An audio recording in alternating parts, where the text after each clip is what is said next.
Hello Accounting Superstars, welcome to the Accounting Superstars channel. If you're struggling with the percentage of completion method, we're going to go through a comprehensive example from start to finish. If I go a little fast for you, I've got 2 prior videos on this percentage of completion method, so watch those, they'll help you out. So let's get started. We have a construction company. When we get to it, construction, and they use the percentage of completion method to recognize revenue. And they have been contracted to build an office building, and they'll be paid $600,000 for doing the job.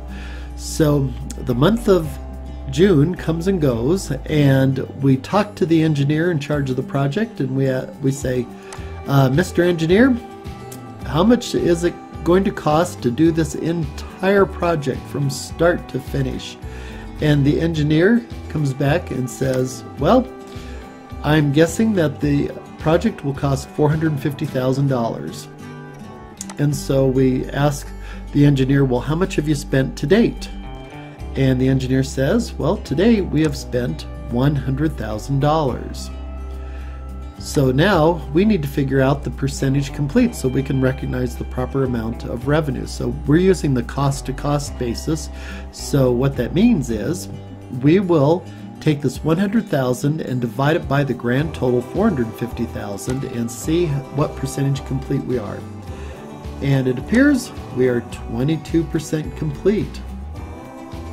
So the total revenue recognized to date is going to be 22% of the $600,000.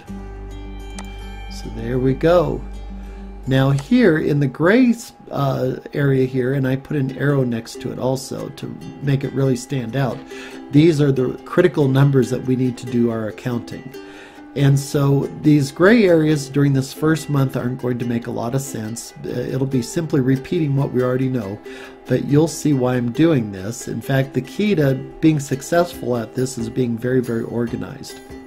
The project cost for the month only was $100,000. So I'm going to just drop that down there. Like I said, this is information that we already know. I got this 100,000 from right up here above.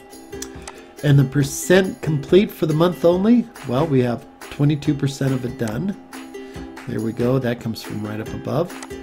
Billings sent to customer each month. So we find out a bill for $125,000 has been sent to the customer. Now we're going to be paid a grand total of $600,000, but it's customary in construction to get paid as we go. The amount of cash received from the customer was $120,000. And lastly, how much revenue are we recognizing for the month only? Well, for the month only, we're recognizing the $132,000.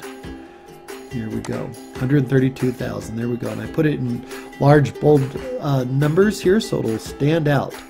And so we've got all the information that we need to have in order to do our June journal entries. So here we go, coming down the page just a little bit. Our very first entry, construction in process, an asset. This is the cost that was spent on the project so far, and that is $100,000. And I have an arrow right next to it so it stands out. So let's put that in there, 100,000.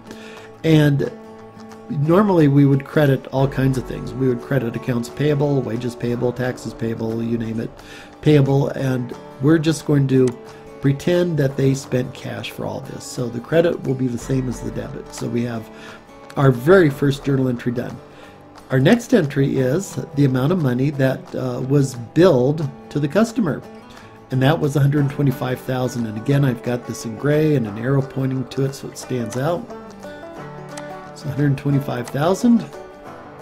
And there we are. And this billing sent to customer, it's a contra asset.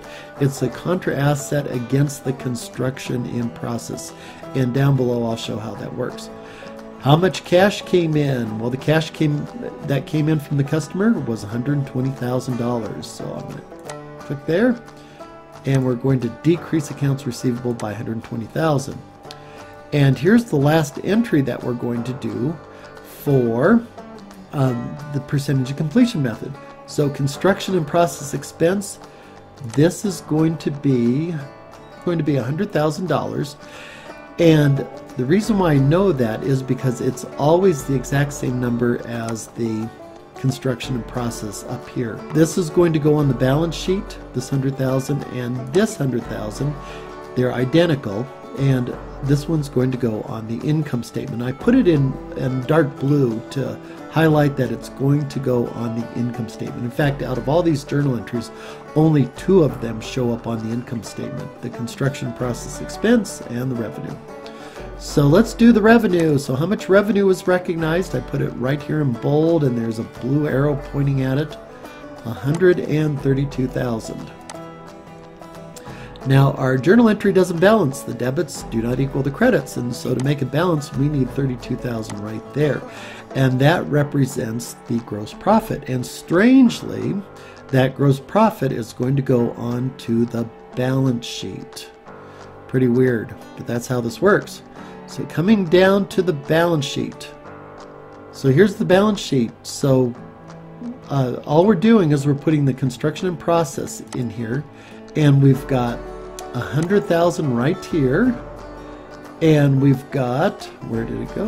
There it is. And the 32,000 right there. So 100,000 and 32,000, that equals 132,000. There we are. And the billings, this is a contra account. So how much was billed to the customer?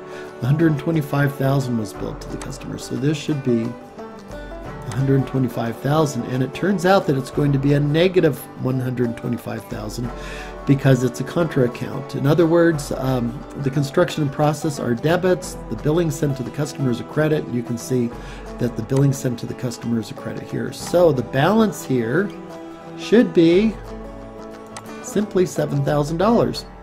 Now you might be wondering, why do we have billing sent to customer as a contra account? Well, that is so that we don't double count the assets, because we also have accounts receivable involved. So this keeps everything in check. So moving on to the month of July. And we ask the engineer once again, we say, hey, how much do you think it's going to cost to do this entire project from start to finish? And the engineer comes back and says, well, I think the entire project's going to cost $470,000. Now that's different than what he guessed, or she guessed, in June. So it looks like they're going to be a little bit over budget. So we asked the engineer, what is the total project cost to date? What have you spent all together, both June and July? Grand total so far. $375,000. So what we need to do now is figure out, well, what percentage complete we are.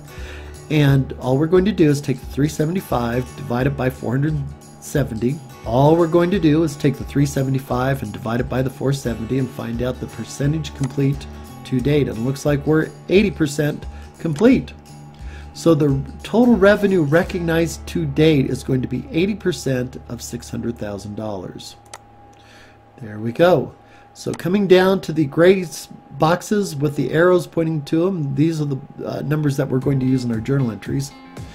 So the project cost for the month only, well, in June we spent $100,000. In July we had a grand total, and this includes June and July, of $375,000.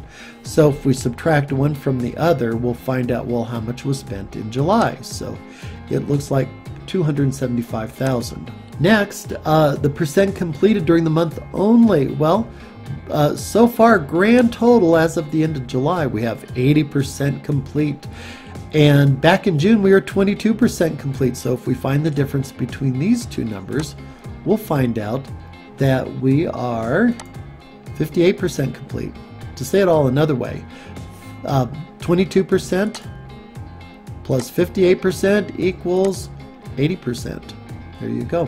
Was a bill sent to the customer? And if so, how much was the bill?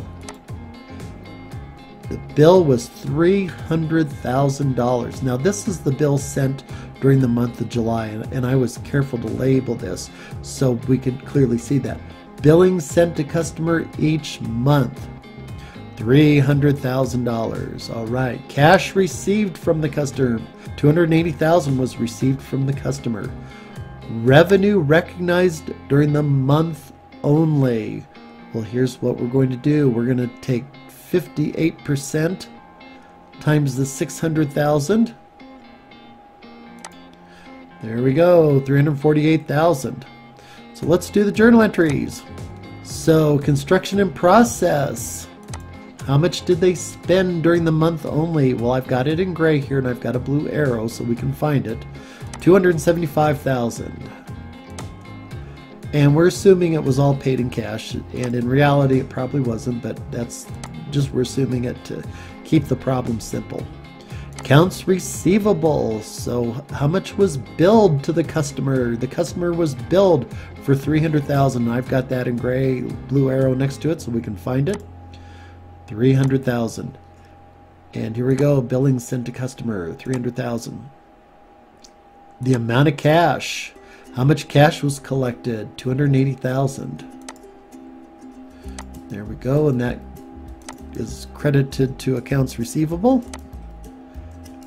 And finally, the two accounts that go onto the income statement. So construction and process expense, what's that number going to be? It's always going to be this very first number, construction and process. They're always the same. So let's highlight that, 275,000. How much revenue are we going to recognize this month? 348,000. I've got it right. Now the gross profit is going to be the difference between these two numbers. And if we find the difference, it's 73,000. So construction and process expense, that goes on the income statement. Revenue goes on the income statement. But surprisingly, it's kind of strange, this construction and process gross profit is going to be placed on the balance sheet. So let's go down to the balance sheet and see how it all looks. Construction and process. Right here, it's going to go here. So this is a little tricky. This is what you got to do. So watch this. You got to take your beginning balance, your 132, add what was debited up here, construction and process, add to it, and then finally add the construction and process gross profit. You got to add these three up. So I'm going to say this one more time. So start with your beginning balance down here in June, construction and process, add what was debited during July, add what was debited here in July, and get a grand total. And that grand total is going to be $480,000. Billings works the same way. We've got a negative 125 because it's a credit. So we start with 125 and we billed the customers another 300,000. So 125 and 300,000 should be 425.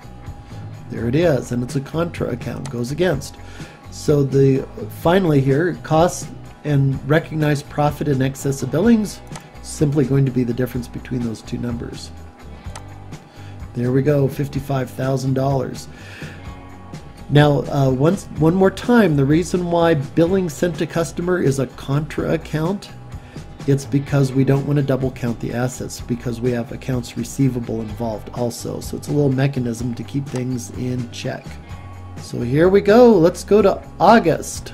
Well, the revenue per contract, that's staying the same. That's according to the contract. We talk to the engineer and we say, what is the estimated total cost for the entire project? And of course, this is at the end of August, and the engineer comes back and says, we don't need an estimate. We're done. We're finished. We don't need to estimate. We are done. So I'm going to put here, not applicable. We don't need an estimate. We know exactly what it is. Next, we come down to the actual total project cost to date. Now, this is not an estimate. The engineer knows exactly how much it cost to build this office building, and the engineer tells us $480,000 to build this. And the next line, percent complete. The percentage complete to date, we are 100% complete. We're done. The total revenue recognized to date, well, we're going to have it all recognized to date, the grand total, because we are done. We did our job. Project cost for the month only.